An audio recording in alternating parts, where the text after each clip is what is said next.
Yeah, as you mentioned, she was just 10 years old, an elementary school student at Lee Elementary, we know. Now, police say that she was swept away in flooding here on the street. This is where her family lives, in the home just down the way. I actually spoke to them today, and as you can imagine, they were choked up and really unable to say much.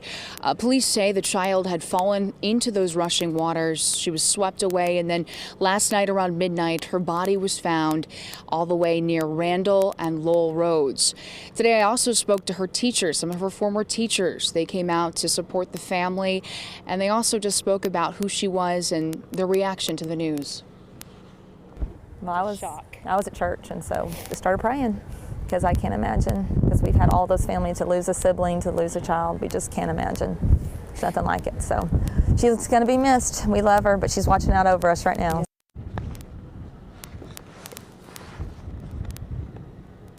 And today we've seen a lot of cars just coming in and out, people paying their respects to the family.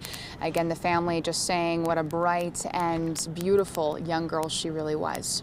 Live in Springdale, Paige Poisey, 4029 News. Such a sad story. Okay, Paige, a 76-year-old man died in the flooding last night in Washington County. This was off of Highway 16 west of Fayetteville. Police say the area was flooded, and when the water went down, a car was found. They say John Walmer was inside that car. He was pronounced dead at the scene. Now we want to go live to our Katie Davidson on the search there to find two missing children in Madison County. They were swept away in the floodwaters as well. Katie, what's the latest on the search? Well, Craig, it was here at this low water bridge where a mother and her two children, just 4 years old and 18 months old, were swept away in their vehicle into the running water. Now, investigators say the mother was able to escape the car and attempted to rescue her children, but due to the extreme current, they were separated. The sheriff said the mother was about halfway over the bridge when her car began to float. These river accesses and things and people living behind them and people want to get home. It doesn't take a lot of water. The vehicle has since been recovered from the creek, but besides a few pieces of clothing, they've yet to find any evidence of the children. Right now we're probably looking at a recovery effort. It's the way things happened, and I hate to look at it that way, but we're hoping for the best. Search teams were out last night and had to suspend the search until this morning due to the weather. They're actually walking in the water. They're doing bank-to-bank search, and we also have searchers up on the banks walking the edge of the creek.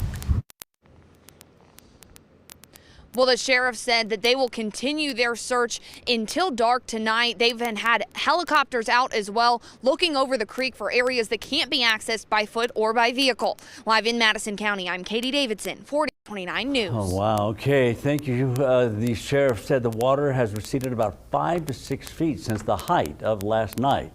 Now, a woman is dead after floods in Eureka Springs as well. 4029's Megan Key tells us what happened there. Eureka Springs first responders searched this area for hours last night, looking for any signs of one woman who went missing during an inner tube ride on flooded waters. Firefighters got the distress call at around 9:15 last night. People were working the road banks, creek banks, every bridges, every crossing downstream. We searched till approximately, I think, 1 o'clock, 1:30 last night. We suspended the search at that point, as a third, I think, wave of storms was coming in. They tell me they plan to resume the search this morning, but the victim's friends found her body first in the water near Leatherwood Creek with a log on top of her. One man watched just feet away as the woman jumped into the flooded waters, and he says he wishes he could have done more. 3 young people drove up, and she had a big float inner tube like you pull behind a boat, and got on it, got in the creek right here, and the other guy was running around filming her with a little camera. I wish I could have stopped her, but I didn't know. Officials have not released the identity of the woman yet and don't know her exact cause of death. I spoke with a few friends of the victim who tell me she was a very friendly girl who loved the water. In Eureka Springs, Megan Key, 4029 News. Okay, Megan. Well, investigators say they're working now to confirm the young woman's name, and then once they do, they'll release it to the public. Now, turning to weather, we're starting to dry out, thank goodness. After all the rain we've received over the last 48 hours, we expect a cool down tonight. Let's go to weather anchor Taylor Pinnell.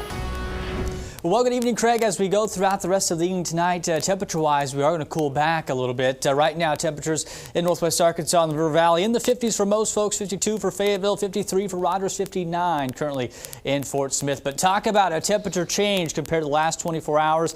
That system, as it's come through, has brought us drier air and some cooler air as well. 15 degrees cooler in Fort Smith, but take a look at Poto, Mena, 20 degrees cooler in those areas. And even though, again, we are beginning to dry out a little bit, still have an aerial flood warning for folks in northwest Arkansas, parts of the River Valley. Take a look at some of these totals over the past 48 hours in terms of rainfall accumulation in northwest Arkansas. Radar estimates are over 9 inches of rain. We'll have a look at some of the rainfall totals coming up here in just a few moments. Craig. Okay, Taylor. Well, today the National Weather Service has been out surveying damage in LaFleur and Sequoia counties in Oklahoma. 2 tornadoes confirmed there over the weekend. You can see the damage, some of the damage here that was left behind. The LaFleur County tornado rated an EF2 tornado, the one hitting Sallisaw an EF1. Well, tonight there are several roads in the area still closed from all the flooding. Let's go to 4029's Allison Wise to show us where one road is washed out. Allison? We're here on 56th Street. You can see right here the flooding last night did this damage. The trees washed over onto the bridge here. The asphalt ripped apart. Now emergency officials, they've been out here. They're putting up signs and barricades to try to prevent people from using the roads. But even today they're getting reports of flooded and damaged roads. We're going to take a look at some video here that was from earlier where you can see deep puddles of standing water on some of those roads. The gravel and the rocks covering the asphalt. Emergency officials say that road closures, they could affect your morning commute tomorrow, and it may take you longer to get where you need to go, but they're trying to keep people safe. I understand the frustration, but it might take you a little bit longer, but your life is more important than a few extra minutes of having to drive around because, again, you don't know what's there. There's more than one place where the road's washed away, and you don't know that when you're driving through that water. Officials say with the rain, possibly we could get some more rain tonight, so they're going to keep updating that list of road closures. We know that it includes Sugar Creek at Highway 72 that's closed, a few others such as Spanker Creek Road in Bentonville, and portions of Wagon Wheel and Old Wire Road in Springdale. We're going to keep that list up for you on 4029tv.com. Be sure to check it, especially before you head out in the morning. Live in Springdale, Allison Wise, 4029 News.